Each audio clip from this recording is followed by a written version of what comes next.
The Western Australian Joint Organised Crime Taskforce is focused on targeting organised crime syndicates causing the most harm to our communities. The JOCTF combines the expertise, resources, legislative powers and international relationships of both our federal and state agencies. The team is committed to keeping our community safe and are currently investigating organised crime syndicates in Australia and offshore.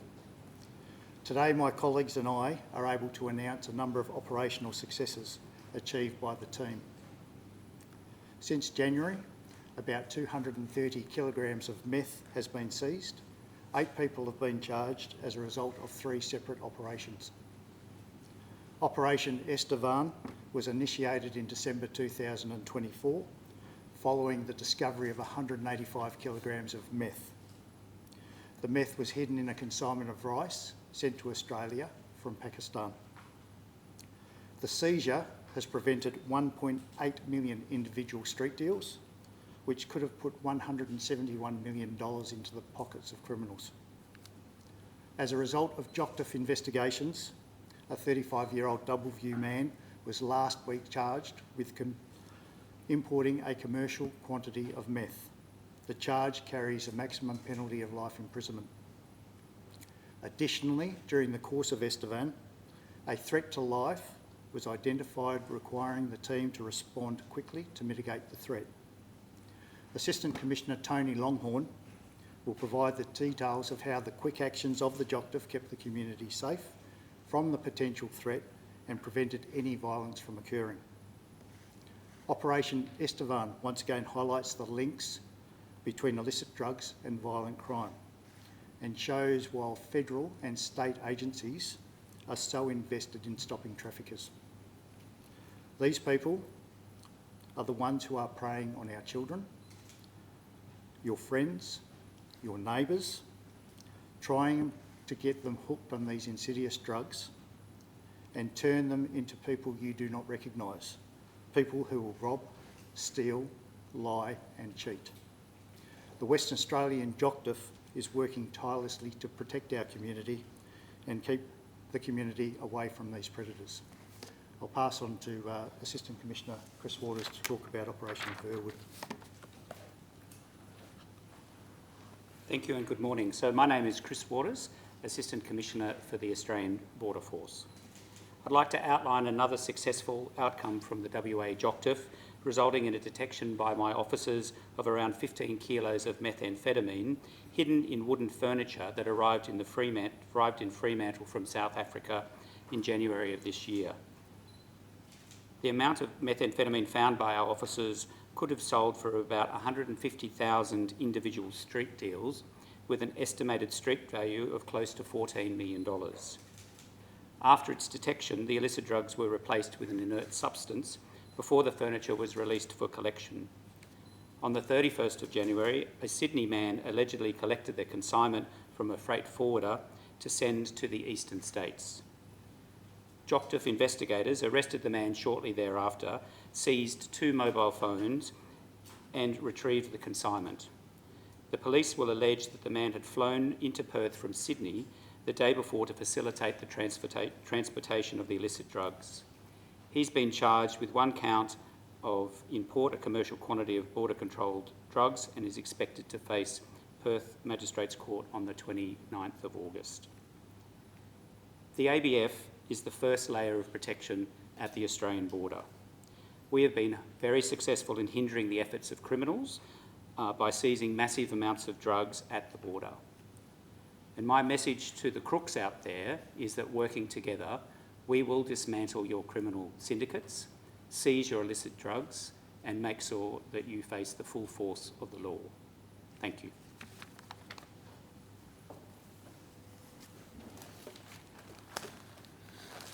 Good morning. My name is Assistant Commissioner Tony Longhorn, State Crime, Western Australian Police.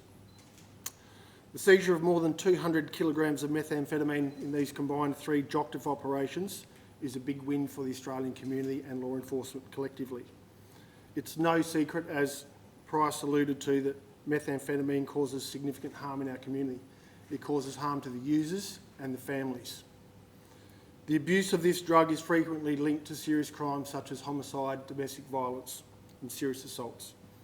Depending on the purity of what was seized, these seizures amount to more than 2 million individual hits on our streets from our family members, friends, colleagues. Operation Estevan, which resulted in the seizure of 185 kilograms of methamphetamine, also highlighted again the links between illicit drug trafficking and violent crime. Intelligence was received during Operation Estevan regarding a plot by the alleged drug traffickers to execute what we can only refer to as a highway robbery. Their target was 2 other individuals attempting to smuggle $300,000 of illicitly derived money out of Western Australia. It is alleged that the drug traffickers planned to stop the couriers on the highway at gunpoint and steal the cash. The risk to the public is obvious, and I want to thank the officers that intervened. I can tell you that when these individuals were intervened and arrested, one male was in possession of a loaded handgun, so their intent was clear. I also want to thank the public for again providing information regarding the illicit drug trafficking in our community. Jobs like these and seizures like these highlight the fact that we have the support of the community.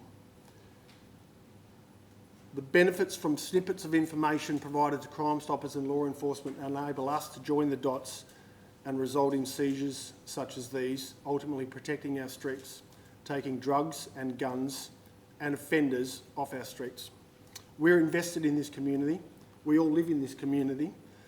We are fortunate enough to have the capacity and the capability to do something about drugs and violent crime in our community. So it's good to see these sort of results come together when we operate collaboratively. Thank you. Questions? Or have you got questions? What do you want to talk about, McDonald? In relation to, there was a further operation, the third one I guess I'll discuss.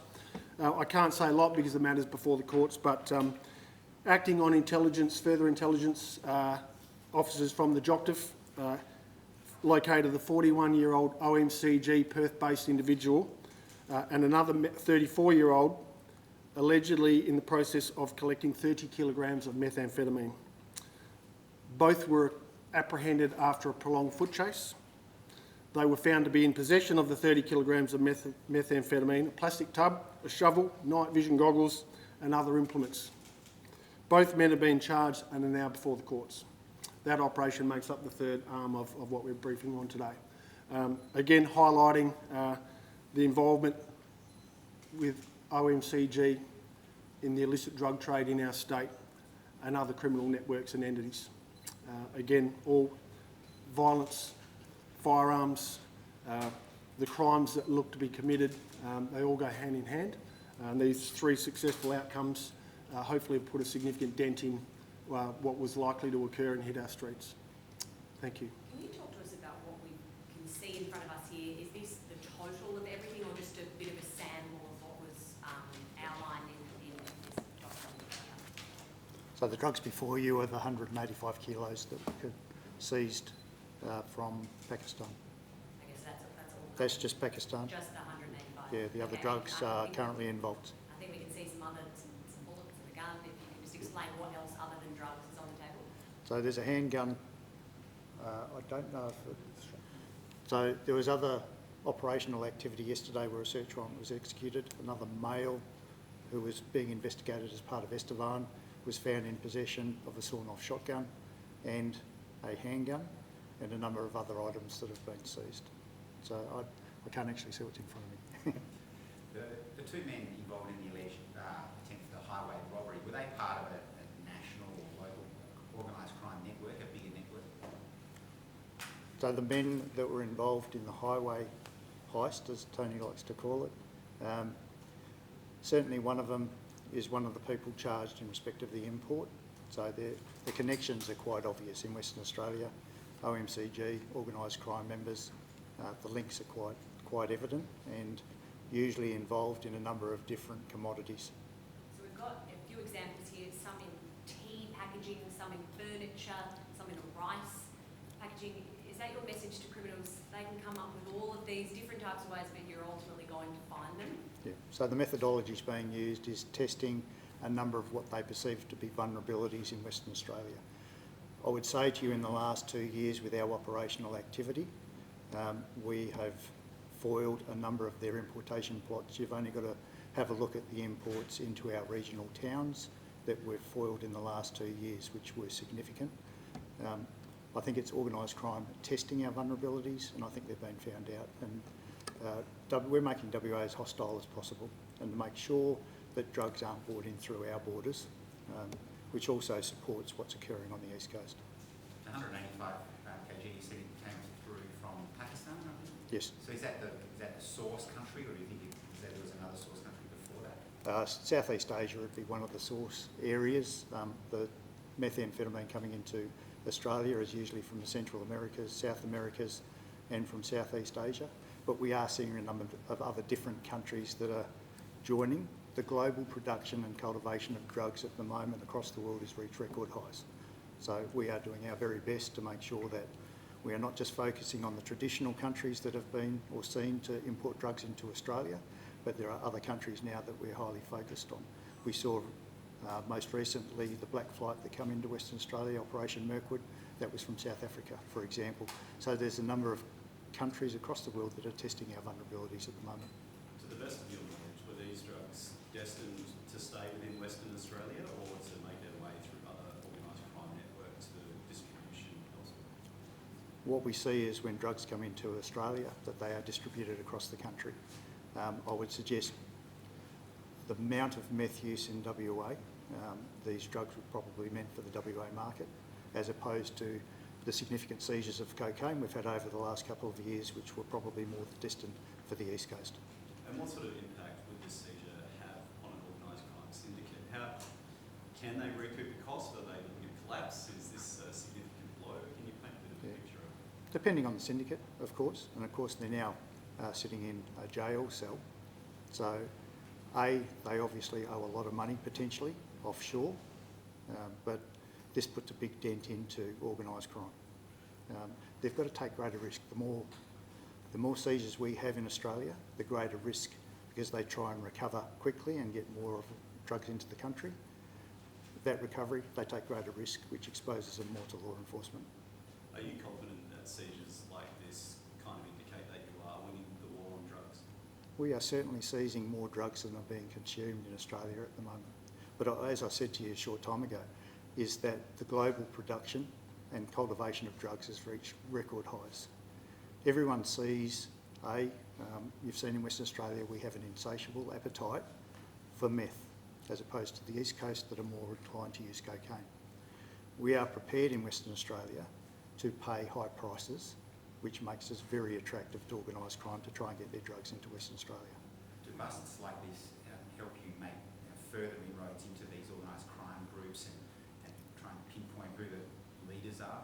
Yep. So the focus of the Joint Organised Crime Taskforce is not only within Australia, it is offshore. The team are currently working on a number of entities that are currently residing offshore and have briefs on a number of people that we will be presenting in time to come. So are these international networks? Yes. When you look at, I guess, the example of the foil robbery, in order for them to know what was going on, obviously people, would it be fair to say, turning on each other, or there's no sort of loyalties? And does that speak to, I guess, the ruthlessness of the people that are involved? Yeah, absolutely. I think we've demonstrated in the past, and we've seen in the past, there's no loyalty amongst these individuals, these groups. We receive a lot of information that comes from within the ranks of these groups, and we receive information from the community. So some people are fed up and some people are just greedy. I mean, in this instance, you've got one of the individuals that was responsible for this also wanted to go and take $300,000 off another couple of offenders. That's just greed, and that's what motivates a lot of these individuals. Tony, you said a lot of this, drug use in our community fuels violent crime, such as domestic violence. We saw a horrific act of domestic violence in Bassendean yesterday. A man's in court charged with murder. I can only imagine these are horrific scenes for your officers to deal with. Absolutely. I mean, it's been a tough couple of weeks, or at least the last week. Now, whether it's directly related to drug consumption and drug use, You know, we certainly know the long-term impact of meth consumption with mental health, the paranoia and everything that comes with it. You know, it's not a good drug, and no drugs are good, but meth is really evil in what it does to people and what we see in terms of violent crime, which is why we focus so much effort on meth. You know, it is really, and it destroys lives. We've all seen those stories, we've seen those case studies. Like I say, I won't sit here and say that any of those offences are directly linked to, or we're alleging that any of the people involved were under the influence of. However, I think we see those horrific crimes that we didn't see in the past. Can you talk to any of the specifics about how the plot was found and what their relationship, the two groups of offenders, what their relationship was? I can't go into really intimate detail. However, what I can tell you is that the two individuals that were charged, they'd placed a tracking device on the vehicle that was being used to convey the cash, and they knew where it was headed, and they knew where it was. We will allege that they had plotted to execute on their plan to intercept the vehicle and take the cash. So without going into really minute details, but yeah, they knew, they were aware, they took actions. One of them had, like I say, had the loaded firearm, and we can only assume that he was prepared to use it. It wasn't going to take place in a dark back street. This was going to be open air, midday, you know, with the community at risk, and we all know how this could have gone if it had gone wrong. So again, I applaud the response of the officers involved to identify that there was a need to protect the community, and you know, to the detriment of what could have been ongoing investigations, they realised there was a need to act. They took action, and I'll say we foiled this particular offence, but it's not always the case. But in this case, we got it right, and we were quick enough. Could you provide an update, please? I believe one of your officers was injured in a crash yesterday in Woodland. Is there any update you can give us? What I can tell you is a major crash we're investigating. The officer is still in hospital. The extent of his injuries, I can't tell you. I understand he's not critical, but that was the update I got this morning, so that's all I can really say on that one at the moment. And any update on the alleged hit and run overnight and in his 50s died after the incident in Perth? Yeah, so about 7:30 last night, witnesses heard a collision, found a male person in his 50s on the road. There was a vehicle travelling south on Harborne Street in Glendalough, and we haven't yet located that vehicle. The male, unfortunately, didn't survive the injuries. Major crash again, have deployed, supported by the Major Crime Squad, given the nature of it, and a lot of resources have been allocated to that job. We would be seeking any information from the community.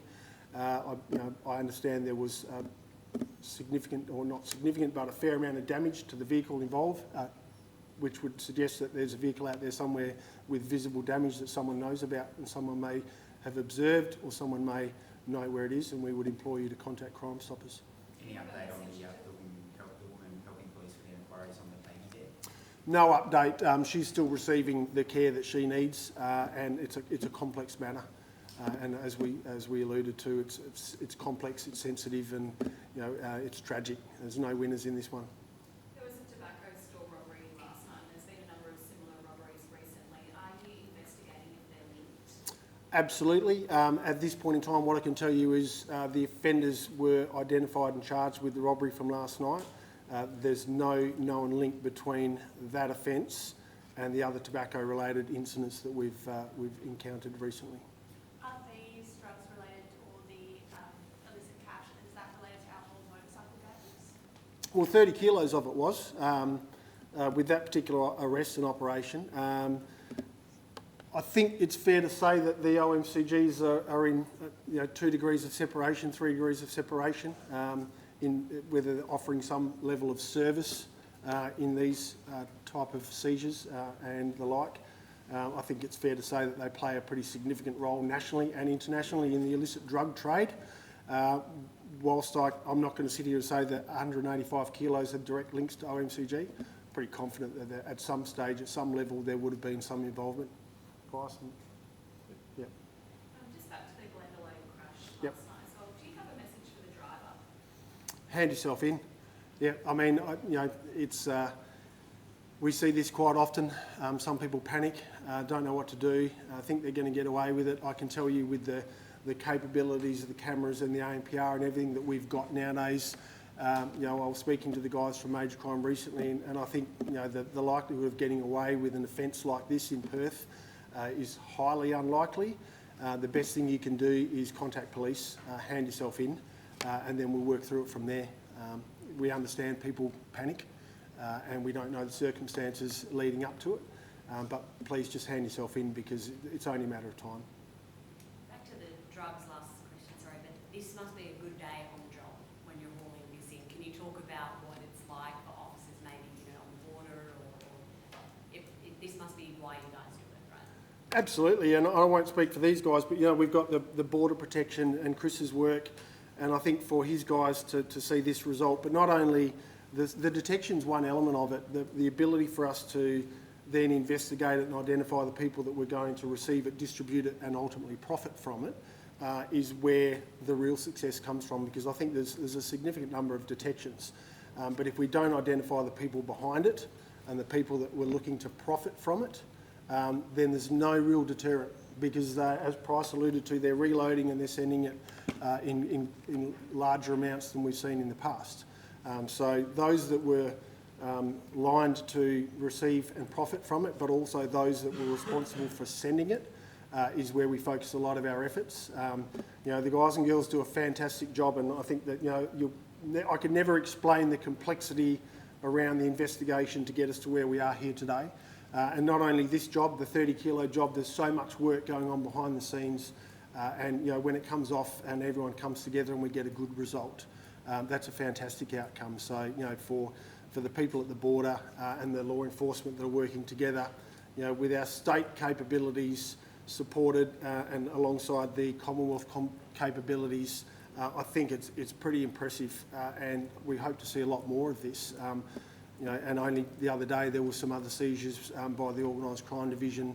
So in the last couple of weeks there's been a fairly significant amount of meth taken off our streets. Will we stop it entirely? No, but we can certainly hope to make a dent.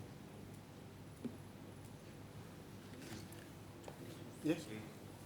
Just following on that question, so yes, this is why our officers wake up every day and do the great work that they do. In particular, this case happened as often it does on Christmas Eve, so this required people, to give up their Christmases to ensure that the greater public is protected. But our officers, are very mission focused, really love what we do and the positive impact that we have for the community writ large. And the different types of seizures, so in rice, in tea, hidden in furniture, really just shows the skill of my officers to be able to detect those kind of concealment methodologies. Thanks. I'd say to you, a number of the members of the JOCTF are actually at the back of the room, so it'd be interesting if you could ask them about their thoughts and ideas, because they've put a lot of good work into this actual seizure. It's been a long-term job, and to get the result that they've got is an outstanding result for them. They're highly motivated. For those of you that have been around a long time, I've seen a number of iterations of the JOCTF. This one is far better resourced, has access to greater powers, legislative powers, and the relationships offshore now make their job really easy, that they are able to target those people that are actually impacting on Australia offshore. Thank you. Thank you.